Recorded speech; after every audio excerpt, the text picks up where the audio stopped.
วัสดีครับท่านผู้ชมมาพบกับผมอีกแล้วนะครับกบหมานสารคามวันนี้มากับพี่ชายครับมา2 คนพอดีพี่ชายเพิ่งได้เรือคายักฟิลฟรีมานะครับก็เลยว่าจะไปลองกัน2 คนหมายวันนี้ที่จะไปก็เป็นฝายกั้นน้ำนะครับแต่ไม่รู้ว่าจะมีตัวมาโชว์ท่านผู้ชมหรือเปล่านะครับก็ต้องติดตามชมกันไปนะครับก็วันนี้ก็คือตั้งใจเลยคือพี่ชายจะมาลองเรือใหม่นะครับเพราะว่าเพิ่งได้เรือคายักฟิลฟรี 11.5 มานะครับก็เลยอยากลองว่ามันเป็นยังไงนะครับแต่ส่วนตัวผมลองแล้วครับก็ถือว่าโอเคครับว่าใช้ได้เลยกับการตกปลาคายักฟิชชิ่งนะครับคล่องตัวยกง่ายไปสะดวกครับแล้วก็เดี๋ยวตามชมไปเรื่อยๆแล้วกันนะครับ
คายักฟิชชิ่งครับวันนี้ดวลกัน10ไซส์10กับไซส์ 11.5 นะครับดูว่าใครจะหมานไม่หมานนะครับท่านผู้ชมติดตามชมแล้วกันนะครับเดี๋ยวผมต่อให้ก่อนให้ 11.5 นำหน้านะครับ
ค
รอเลยครับ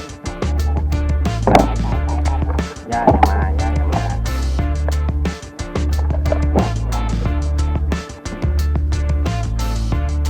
หล่อจริงๆครับสวยงามครับ